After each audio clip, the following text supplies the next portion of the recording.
We thought we knew what would happen at this museum. Are they worshipping? We weren't ready for this. Then we saw this. And that was just the start. Inspiration for Mary and baby Jesus. Genghis Khan, his booty, and his pirate ship. We have no idea what we're eating. Obviously, we had some issues in the beginning. I think the only thing that you win everything is... I'd say overall, I'll probably give it a... Shanghai Part 2. You won't believe what happened next. Good morning, party people. Two takes all in. Thank you for coming back. Alright, so as you saw in last week's episode, we arrived Shanghai and we settled in. And today, it's a rainy day, so we got some umbrellas from our hotel. So we just had some coffee at a local place called Luckin Coffee. Pretty delicious. You like your caramel macchiato? Yeah, I love it, to be honest. It's a really good choice. We got a car and we're heading to the Shanghai Museum. So what's really funny is since we're here, we're seeing a lot of similarities to our home country, Egypt. And we're gonna make a whole video about that, but it's so funny how many things are so similar. It's home sweet home. So we just got our tickets for the Shanghai Museum. There's an Egyptian expo also in here. You can buy tickets online, but to enter the Shanghai Museum is actually free. All you need is your international passports and you get free admission. Just to let you know, Egypt is everywhere. My home is everywhere. Everywhere. Masr Dunya. Dunya. Free admission, nice surprise. We were thinking we were gonna pay, but there isn't. So there's a whole bunch of things to see and check out. You think of ancient Egypt, baby. You think that's from China. Right? Hey, look, good looking dude. So excited. Hi there. Can I buy a ticket for Egypt? Okay. But hey, we're not here to ask questions. We're here to discover the secrets of Saqqara. Saqqara. And yes, my wife had to correct me on that because she's the pro in pronunciation. Walking into this exhibit, the first thing that hits you isn't the smell of like ancient scrolls or the curse of the long dead pharaoh. It's the air conditioning. Praise be to man Ra. So what's Saqqara exactly, right? Picture this. Egypt before the pyramids were cool. No Instagram, no tourists with sun hats, just sand, stone, and a whole lot of deities demanding attention. Saqqara was Egypt's first true necropolis, a massive graveyard for royalty, right? High priests, and anyone really that was of importance, enough to afford a deluxe afterlife package, if you will. Think of it as Beverly Hills for monkeys, built by Amenhotep himself. Well, his crew at least. Not the movie villain, the real one. This guy was basically Egypt's Elon Musk, minus the Twitter addiction, will ya? And let me tell you, we've pulled out the good stuff. Sarcophagi with gold leaf details, hieroglyphics that look suspiciously like ducks, and statues that are way too lifelike for comfort. You'll also see a lot of cats, not live ones, mummified ones.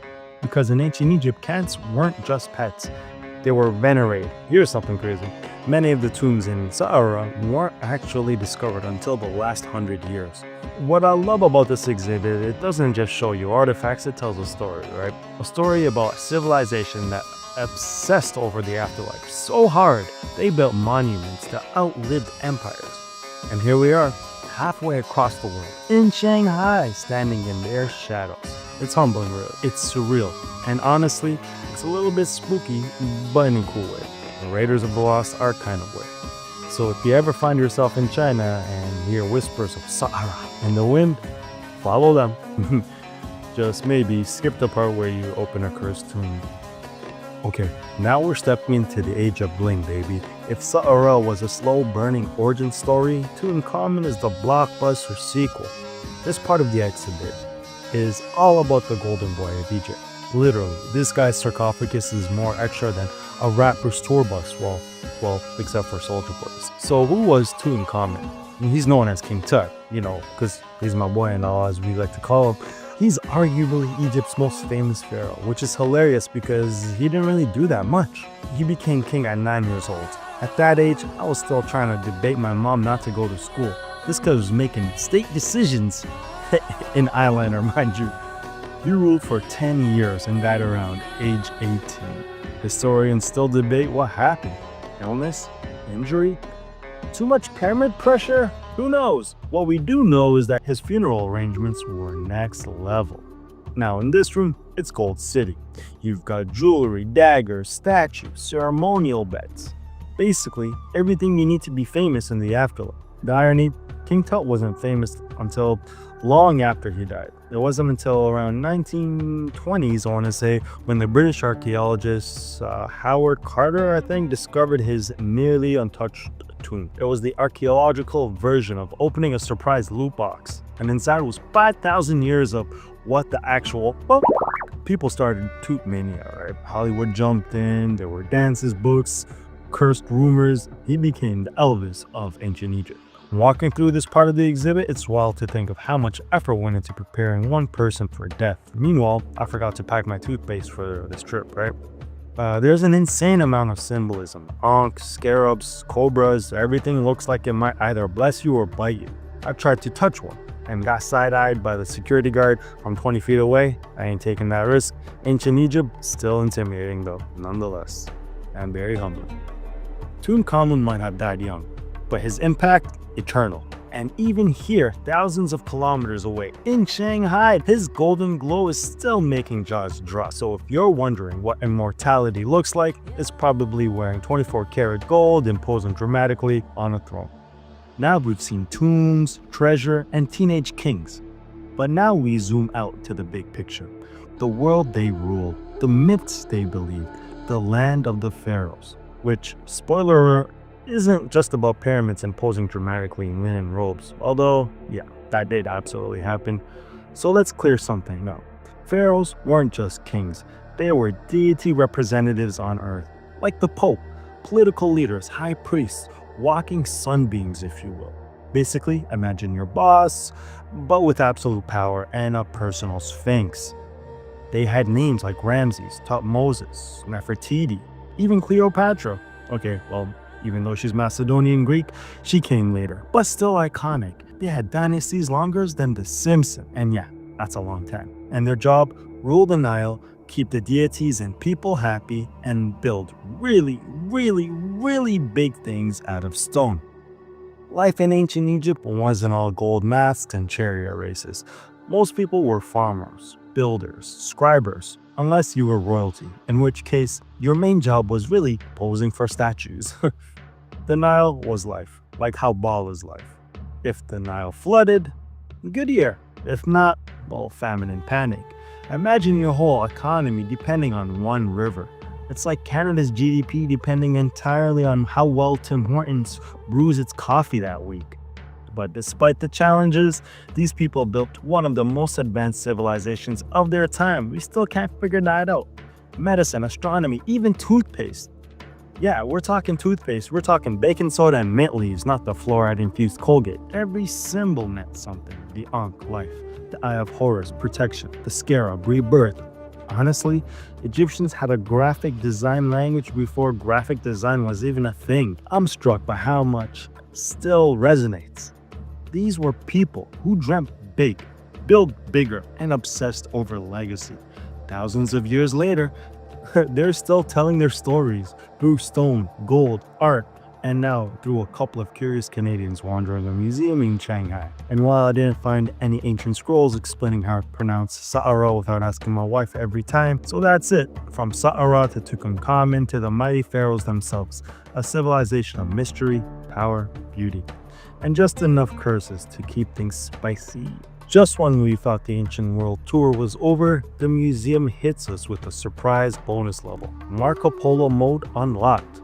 This exhibit is called Wonders of the World, China and Beyond in the Eyes of Marco Polo. And let me tell you, it's got Mongols, Byzantine, Emperor, and at least one guy in fur boots trying to invent Yelp 700 years too early. Marco Polo isn't just a pool game, right? He's actually a real guy, a Venetian merchant, explorer, storyteller, and probably the original overpacker. He traveled from Italy all the way to China, across deserts, mountains, and even more drama than you could probably expect in, the season finale of Love Island. He ended up in the courts of none other than Kublai Khan, yes, the grandson of the legendary Genghis Khan.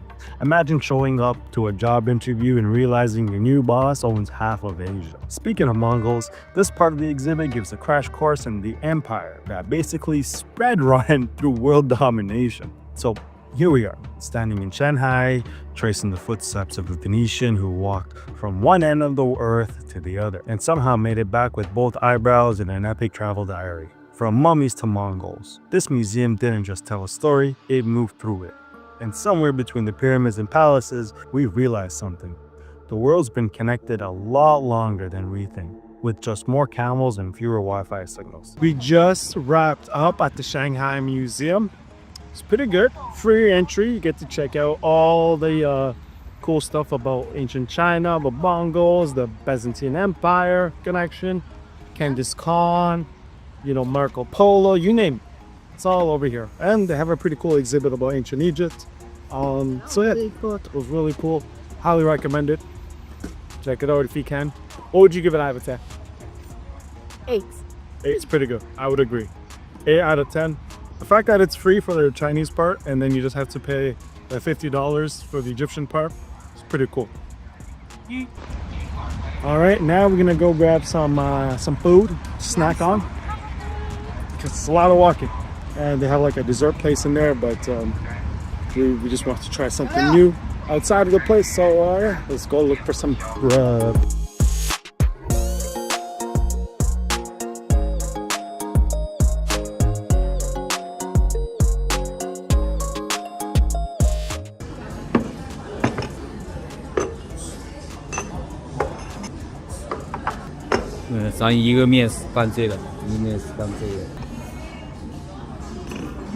We went on the wild side for lunch.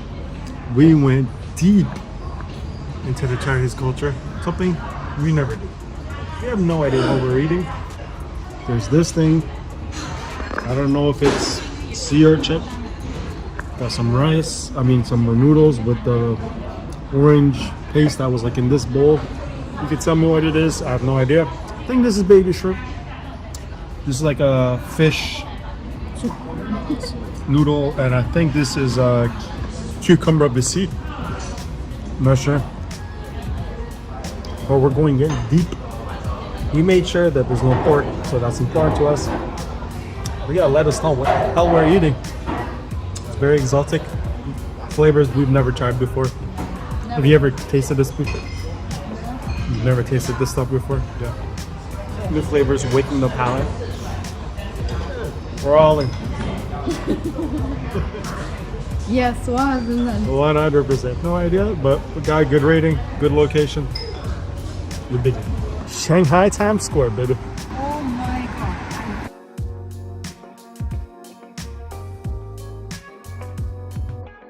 It's not everywhere you see a public sign for toilets. The cross lights.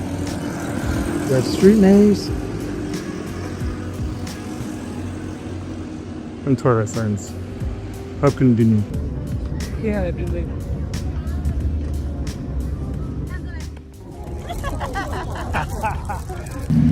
You think you've seen it all, and you need a love boat from the Shanghai. Well, we got you protected.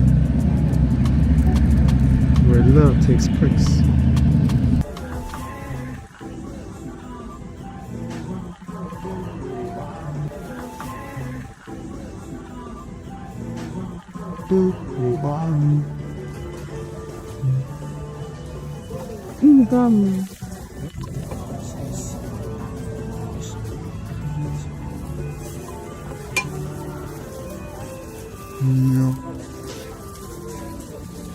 There we go.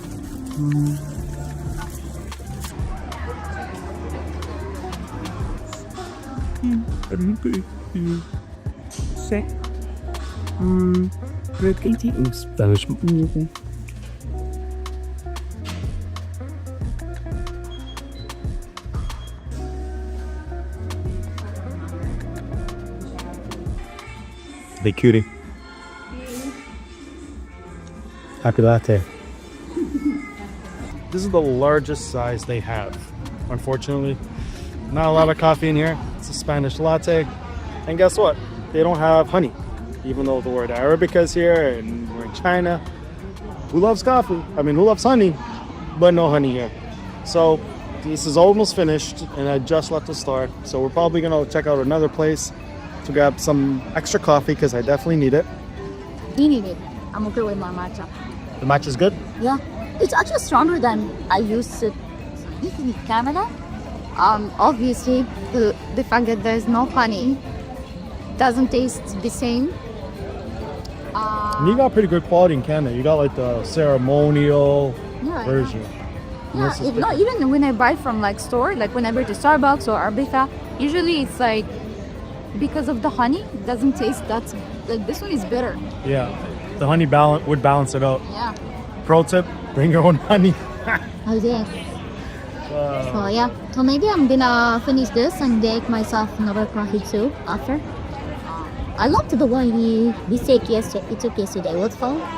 Caramel macchiato. Yeah, caramel macchiato from Luckin Coffee. Pretty good.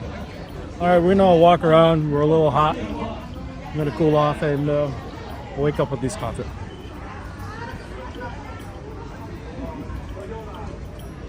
Malpa Gold. It's got a little line. It's really famous. Right here in this spot.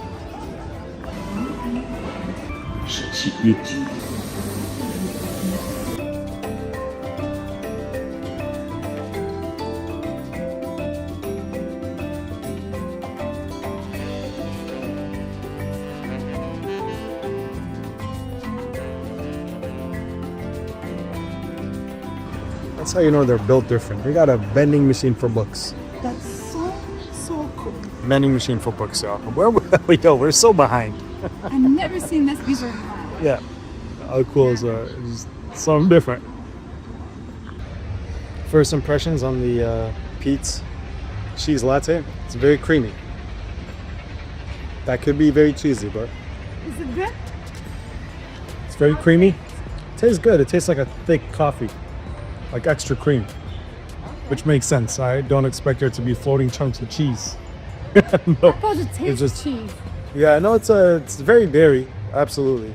Let But me try. it's not like there's like mozzarella or cheddar or anything distinctly cheese. It just feels very thick cream.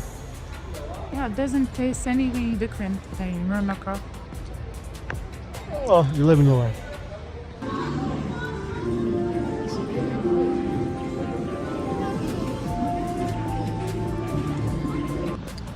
One thing about Yu Wang Square here, there's a lot of gold slopes. If you ever need in gold, you know how to bargain. It's their spot.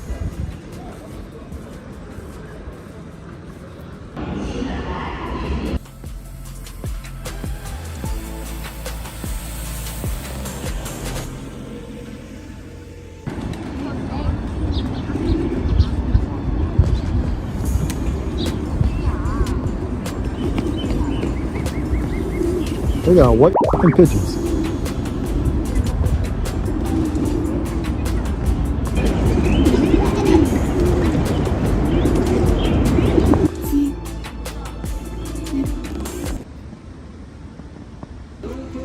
People's circle.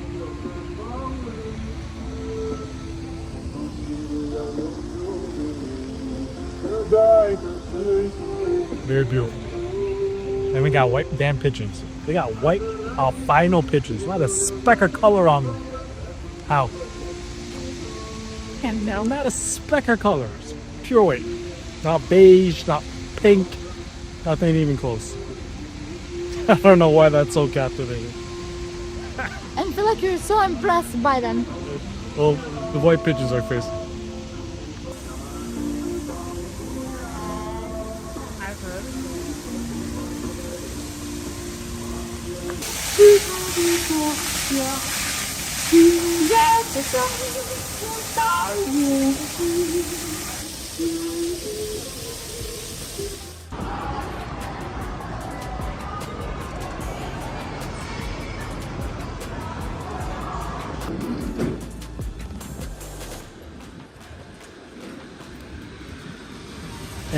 And we have finished our stay at the hotel.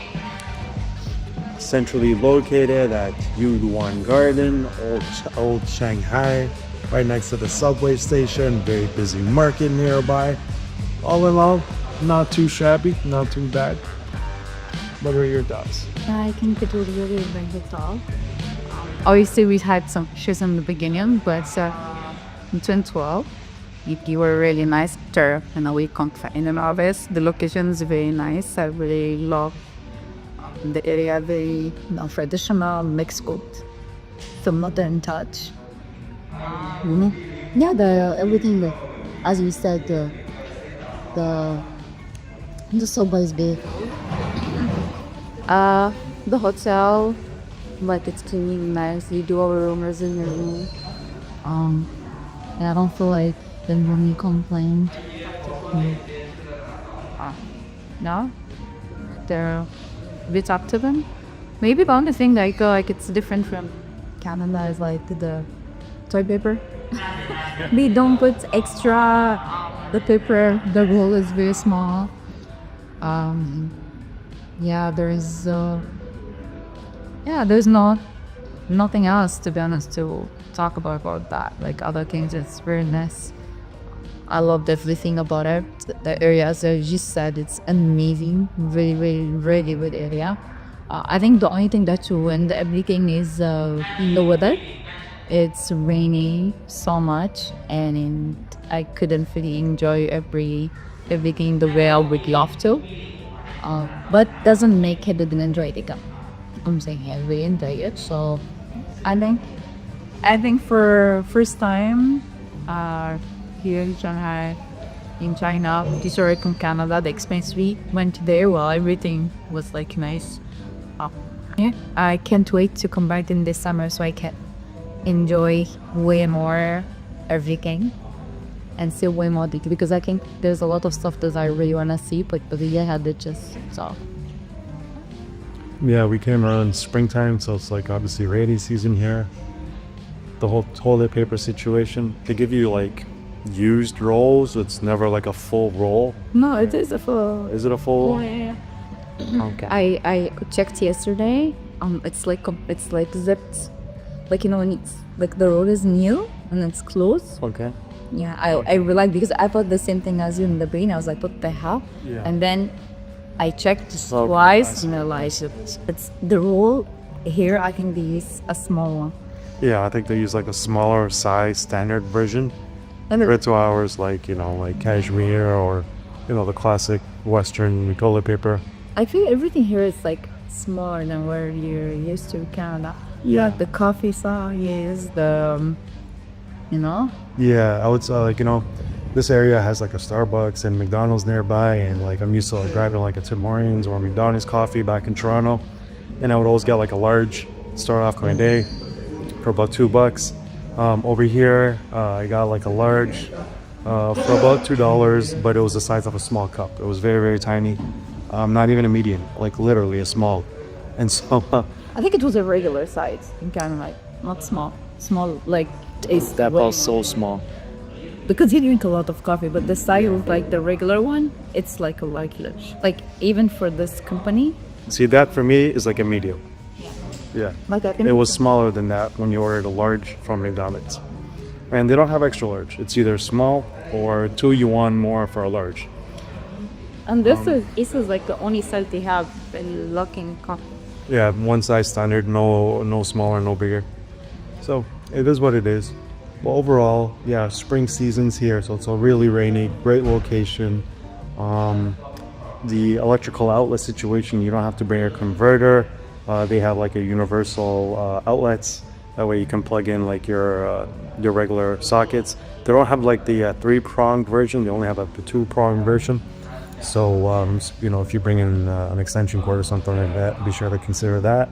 Overall, yeah, the hotel is pretty clean, centrally located. It's not really like finished, just paint chippings here and there, but nothing really like a deal breaker. It's not like super modern aesthetically, but it's very convenient, centrally located. The room is really nice once you sort of like, as you saw, like you fight for what you pay for, and not try to, get moved down a tier or whatever. And so I'd say overall, I'll probably give it a 4 out of 5 or an 8 out of 10. How about you? About the same? Yeah, about the same. It's really nice because it's close to, you know, one of the big attractions in Shanghai, walking distance to the Bund, and the metro subway station is literally like 2 minutes away. We got everything. We got a food medical. Yeah, we just got a traffic light. That's Actually, there's two lines. There's the one the other side, and then this one. No. yeah. So there's two located nearby. One at the other side of the block, on the other side of the corner. So pretty good location. Yeah, I would give it 4 out of 5. And that's a review for Autoongo Hotel. I was just reading it from the vending machine over there. Man, not too shabby overall. Pretty good stay. And so that wraps up today's video.